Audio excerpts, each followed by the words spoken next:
জ্বালানি ডিপো নিরাপত্তায় বিজিবি সেনা মোতায়েন, সরবরাহ চললেও সংকটের দোহাই দিয়ে বন্ধ বহু ফিলিং স্টেশন, পাম্পে ট্যাগ অফিসার নিয়োগ, ফিরতি যাত্রায় বাড়তি ভাড়া।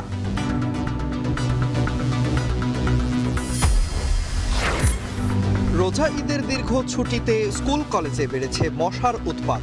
40 দিন পর খুলছে কাল শিক্ষা প্রতিষ্ঠান সহ ঢাকা উত্তর সিটিতে মশা নিধন কার্যক্রম উদ্বোধন। সংসদ অধিবেশনে সাউন্ড সিস্টেমে বিভ্রাট নাশকতা, বলছেন চিফ হুইপ, চলছে তদন্ত।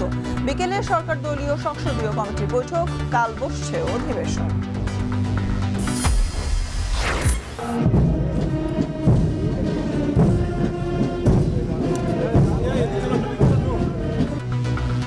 সরকারি 72 এএসপির সমাপনী কুচকাওয়াজ, পুলিশ কোনো দলের লাঠিয়াল হবে না মন্তব্য স্বরাষ্ট্রমন্ত্রীর।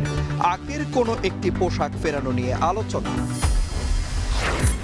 এবং সারা দেশে উপজেলা পর্যায়ে ক্রীড়া অফিসার নিয়োগ দিতে যাচ্ছে সরকার। 500 ক্রীড়াবিদ আসছেন ভাতার আওতায়। এপ্রিলে ক্রীড়া কার্ডের উদ্বোধন করবেন প্রধানমন্ত্রী।